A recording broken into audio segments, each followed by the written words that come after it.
we are seeing a change in the nature of the commodities that the world is looking for going forward. And that's, I think, been accelerated by the stimulus program. We've got a number of the producers in Chile that will be close on 100% of their energy over the next couple of years will be coming from renewables. And that, I think, will be an increasing theme.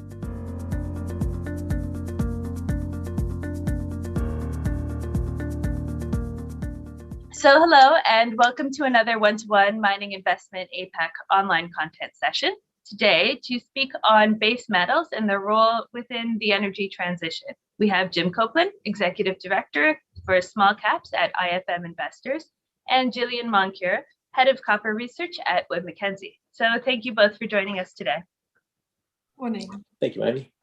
And so I guess to kick things off, 2021 has seen record pricing so far for many of the base metals. What's really causing these spikes in prices, and how do you see that playing out for the remainder of the year? I'm not sure whoever wants to kick us off there. Maybe over to you, Jim, first. Sure. Thanks, Gillian. Yeah, look, it's been an exciting start to 2021. We're seeing record pricing in iron ore. We're seeing record pricing in copper.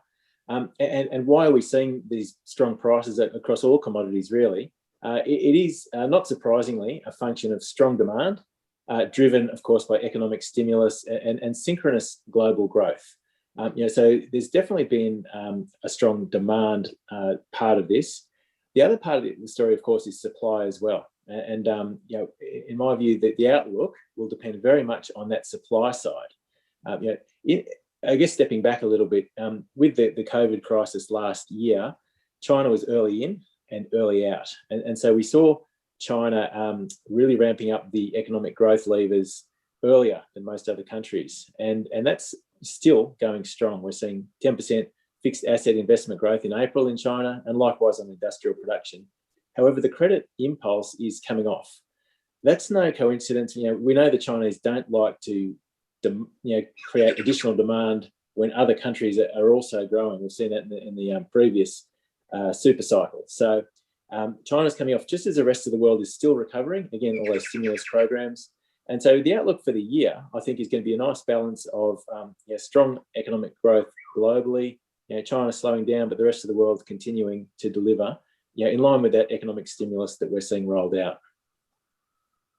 I mean, if I just add to that, on more specifically on the copper front, I mean, the demand side, I think, has been supported, on the refined side, has been supported last year by the lack of scrap supplies that could flow through. So I think that was also helping to build that picture for copper.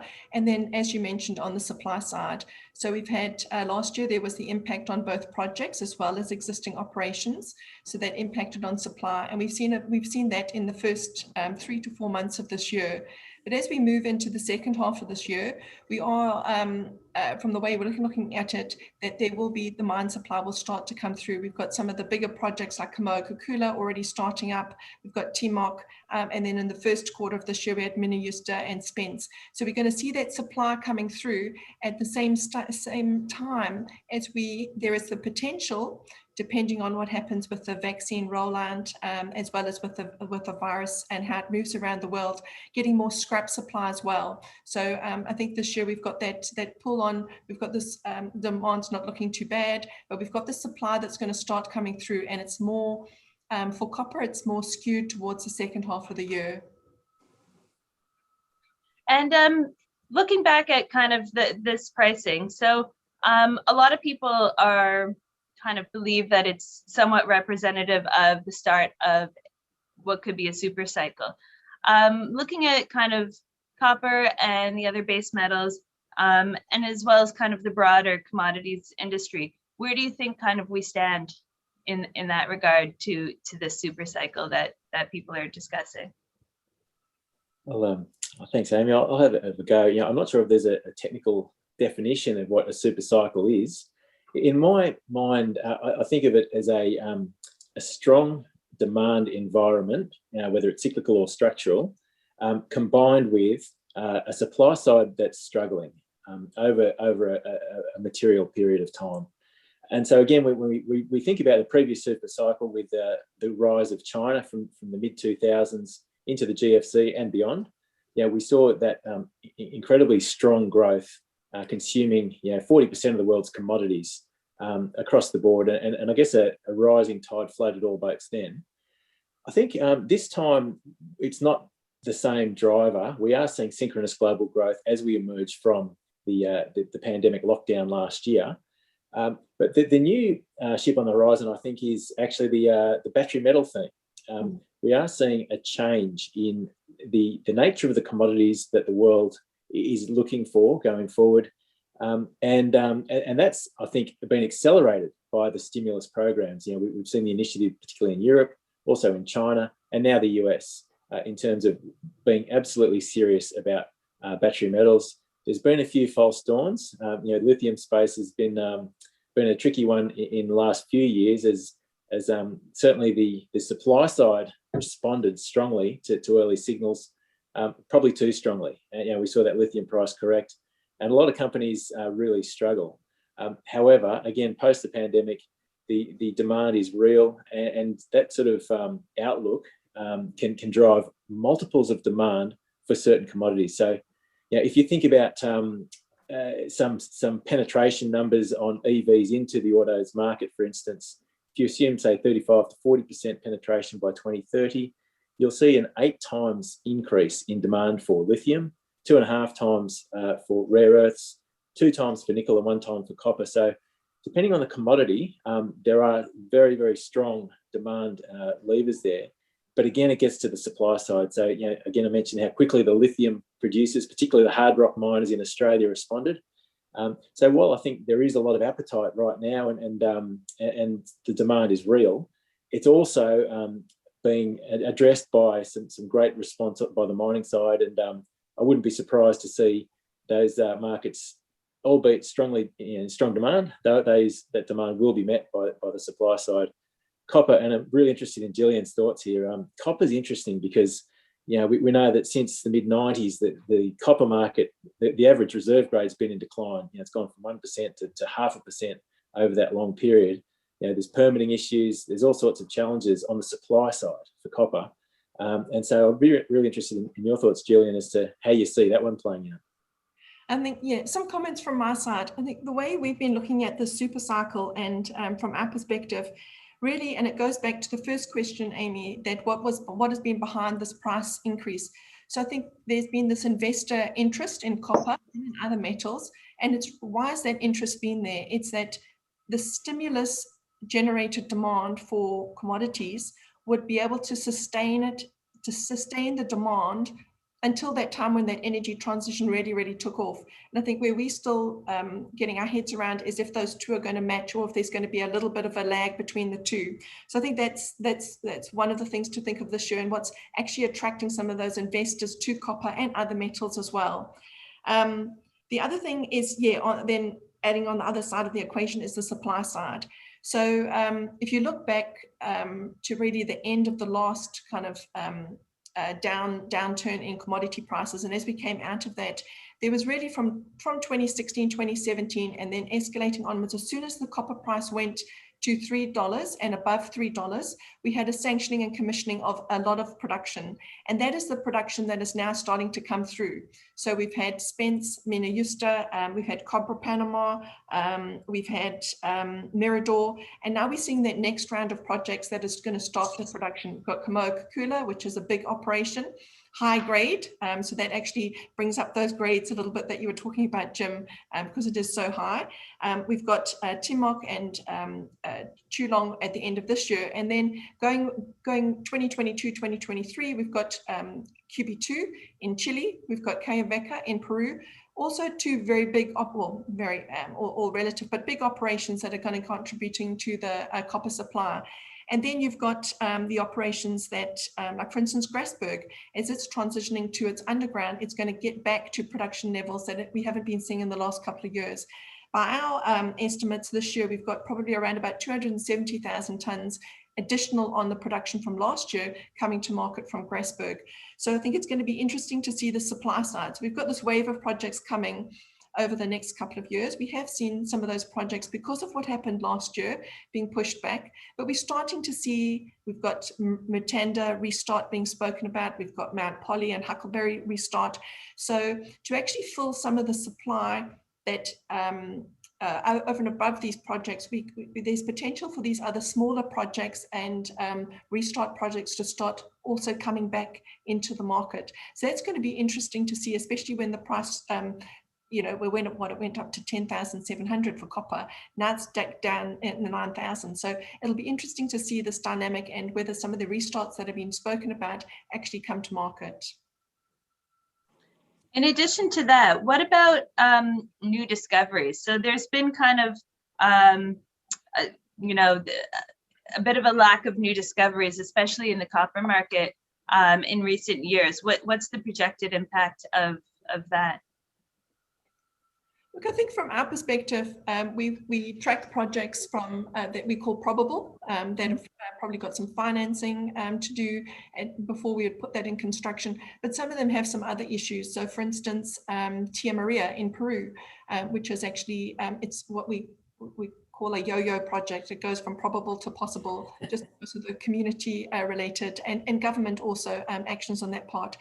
So I think whilst exploration has been continuing on, it's actually, when we look at some of those ESG, that is environmental, the social and the governance aspects, to be able to get some of these projects permitted to actually the stage where they can go into construction. And then probably something that I don't know a lot about, but it's the dollars in exploration. So has that, you know, where's that money been coming from? And has there been enough over the last couple of years to actually bring in the new discoveries, the ones that we don't know about, that will be able to actually fill that gap as it starts to open up for all metals, not just copper, you know, in the back end of the 2020s and then also into the 2030s.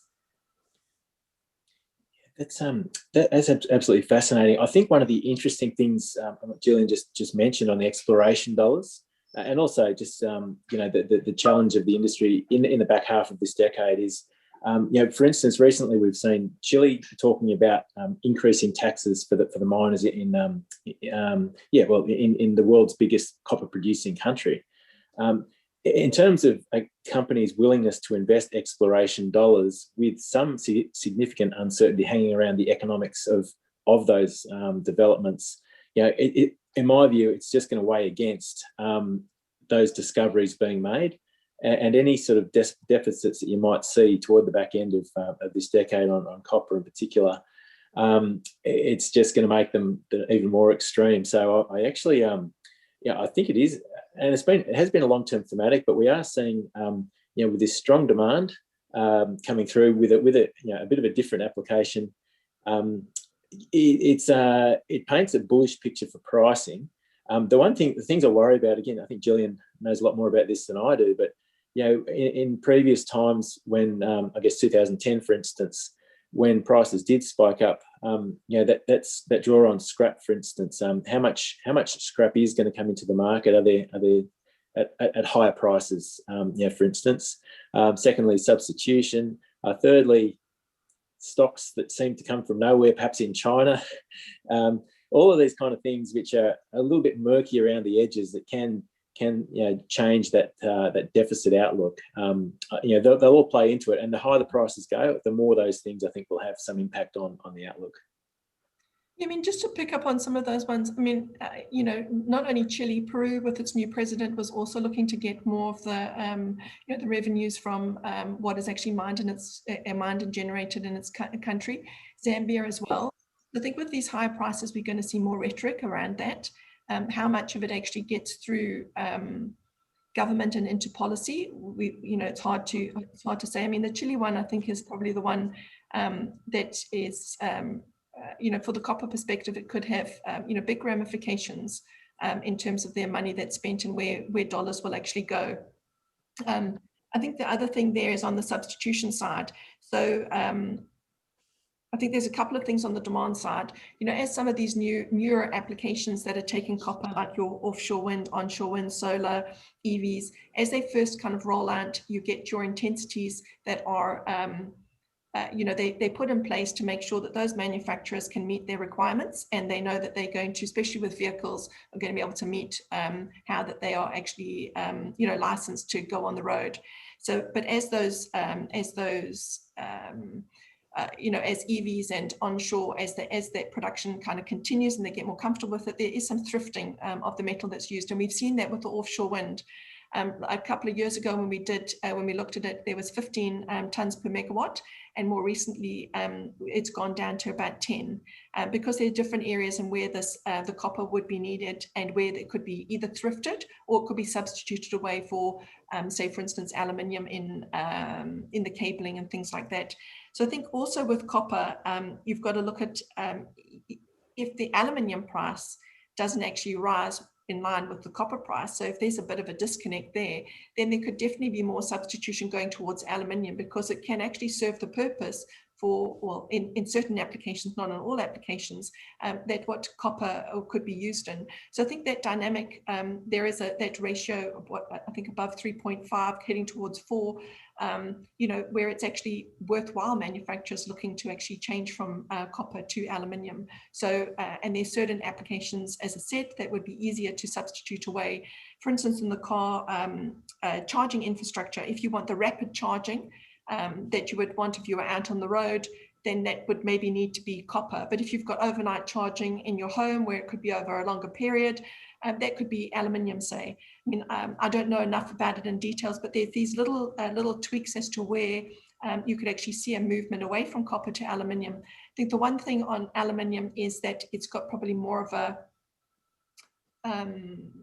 an emissions brush to it on the carbon side than maybe copper does. So it's also going to be interesting to see how that dynamic plays out between the different metals as well. I think the other thing to add there on the supply side, which is maybe just as a side note, is actually from last year, I think the producers actually managed to fare the COVID environment very, very well. And they probably held back on some of the development that was needing to happen. So we need to watch that through over the next year or two as to what implication that has for operations. But we're starting to see it on the labor side. So the higher prices, so not only governments, but also on the labor negotiations. So for this year, there's quite a lot of labor contracts that need to be renewed and renegotiated, and that could also impact on more the shorter term prices for this year.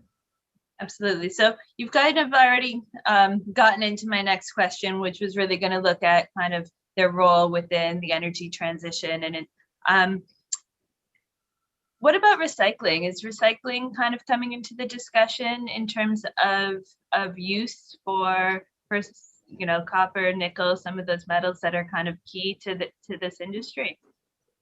Actually, I should have mentioned in the previous point on the discussion. I mean, I think we're definitely seeing that, and our view is that copper scrap will need to play a bigger part of it.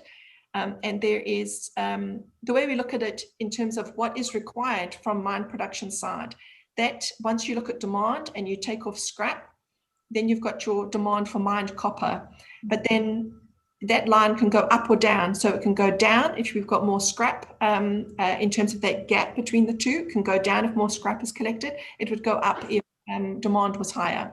So I think on the scrap side, there really does need to be this policy angle. So there needs to be that incentive to collect it and bring it back to market. There will also need to be an investment in being able to treat the scrap.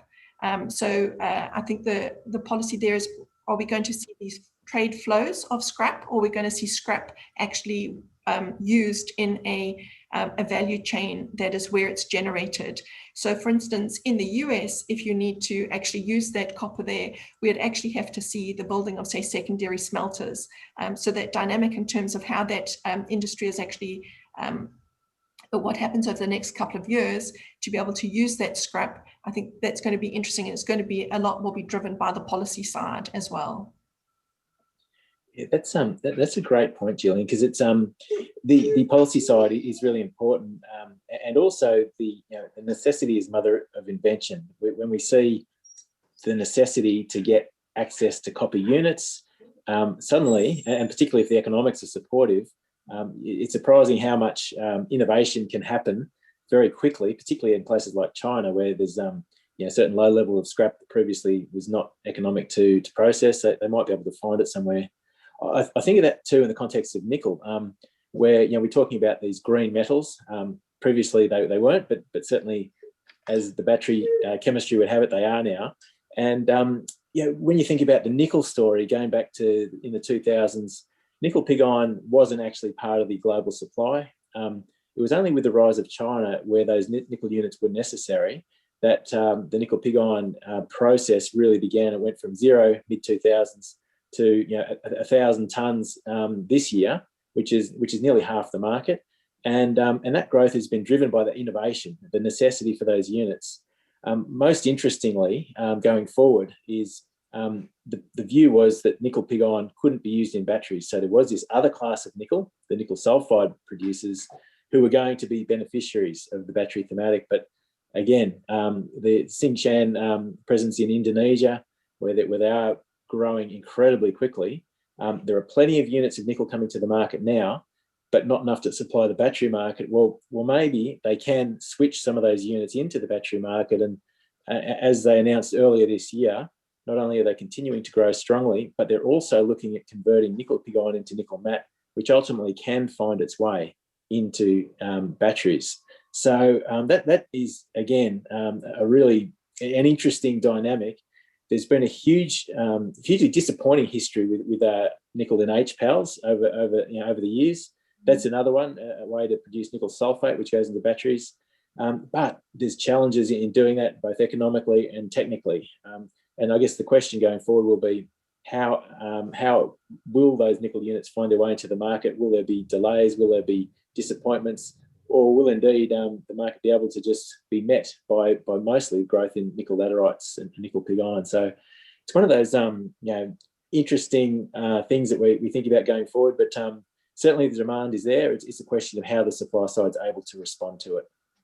I guess to continue on with that discussion about kind of the energy transition, a lot of the discussion is now looking at how do you actually produce a greener product. So especially, looking at like the steel industry, what are some of the routes that producers are taking to actually have a green product coming out of the ground? So, how can the industry work to achieve this, not only for steel, but across the base metal spectrum? I'm no expert on green steel. My understanding is that the steel industry produces about 7% of the world's global emissions, so it is meaningful. And there's a lot of people addressing some pretty high caliber thought to exactly how this can be achieved. I mean, one thing I have learnt from this rise of the EV thematic is the ability for people to come up with solutions that previously were uneconomic. You look at battery costs. They've come down from over $1,000 per kilowatt hour to less than $250, and suddenly that economic tipping point is crossed, and the economics do work, and that's going to facilitate those strong penetration rates on EVs. So with green steel, it still looks a long way off. There needs to be greater access to renewable energy sources. There needs to be more scrap available. And I guess in terms of the ability for hydrogen is another one of the solutions to be used in direct reduction plants. Again, there's some science there. The economics are not quite there yet. This is certainly a long way off. I think in direct reduction kind of steel producing capability is about 5% of the global market currently. But then you add the replacement of carbon, of methane with hydrogen to reduce those emissions. There's a lot of work to do still. So in my view, it's not for now. It is definitely something to think about for the longer term. But again, I guess just don't be surprised at how quickly these things can unfold, with sufficient willingness from it's probably more from the corporates than from governments, but I think governments are now getting their act together too. Yeah, actually, just on the green copper side, I think with the major and a lot of the majors and all producers actually looking at how they're going to reduce their emissions. Just for instance, in Chile and in Latin America, you have a move towards renewables. So actually taking your purchase power agreements from an energy source that is renewable. So we've got a number of the producers in Chile that will be close on 100% of their energy over the next couple of years will be coming from renewables. And that, I think, will be an increasing theme in terms of actually looking at where, say, some of the end users and, say, some of the batteries, we've seen it in cobalt, making sure that we've got responsibly sourced materials. So I think that is coming to copper. The copper mark was launched about 2 years ago, I think, around about LME 2019. So that's one of the ways in which, actually being able to look and see the kind of the ESG and the sustainability of this copper that is produced. So, it's just fascinating as we've been working on some work on the emissions side, copper mine smelters and refineries, and just looking at the source and how I think these projects that are potentially out there to fill the supply gap, how they're going to use some of their green credentials to actually promote themselves to get that investment. Absolutely. And that really actually nicely brings me to my last question, which is really focusing on this growing discourse around ESG and some of the impacts that you're seeing on the industry overall, and kind of what it means, expectations for the industry moving forward. Where do you see things heading? Yeah, it's interesting. I'm involved in the small cap portfolio in Australia, and the mining companies are a big part of the index, in that small cap index. So we have a lot of meetings with those companies, and it's really interesting to note how, without fail, every single company now has got a much bigger part of their presentation devoted to what they're doing about ESG, which is a very positive thing. I think the miners are also quite innovative and how they think about these things. And if they're reading the tea leaves, if investors like us need to see some ESG credentials in order to be able to make those investments, then they can respond. And for instance, we're seeing even the gold miners in Australia, where there's diesel trucks and big pits and diesel-fired power plants. Suddenly, solar has become a big part of the mix. And again, the economics of this weren't great 10 years ago. Nowadays, they're actually starting to work. And that's again the advance of technology, and also the willingness on the part of the corporate to have a bit of a go at these things. There are also some other things like if you've got underground electric equipment, one of the benefits of that is you're not having the emissions problem underground from a safety perspective, and so you might be able to make some offsetting savings on ventilation, for instance. So there's a lot of when it's just interesting to see how quickly companies can pick up and embrace an idea and make it work for their economics. The other part of it, from a mining perspective, ESG, we don't talk about it in this context as much, but it's when they go into emerging economies, and it's a difficult environment sometimes, but the miners are often the first ones in those kind of economies to provide some source of revenue for the government to then become more of a sustainable country, to help people grow out of poverty. And so that revenue stream is important from that part of the ESG equation. And I don't think that the miners necessarily get too much credit for doing that. They're often seen as going and plundering those kind of countries, but they don't do that because they can't do that. It's just not the way things work. If you're not a good citizen of the country that you're operating in, it just won't work for you. So they are doing some good and creative things in that regard. It's got to be sustainable. It's got to be helpful to the local communities. But the ESG theme more generally is something that the miners have proved themselves, I think, to be very good at. And again, we'll be surprised, I think, on the positive side, how this evolves in coming years. Yeah, I think just to add, going back to actually filling the gap and the capex that's going to be required, and some of these projects requiring substantially higher capex than we've seen over the last 10, 20, 30 years. I think it comes down to actually mining companies being innovative and looking to see how they can actually build these projects in a way that they might not have done a few years ago. And that is infrastructure sharing, rather a phased approach. So I think, from the ESG side, it's something that's very important to mining companies, and it's the community relations and building that out. It's the water side, it's the emissions. And so I think all of those are playing into, what is going to be part of this supply going forward. There's some innovative things that I think we're seeing on the horizon, and I think there's going to be a lot more to come. Sounds great. Well, I think that's actually a really nice sentiment to close us off for this discussion today. So I want to thank both of our panelists for joining us today, and we hope to see everybody again at a live session sometime soon. Thank you.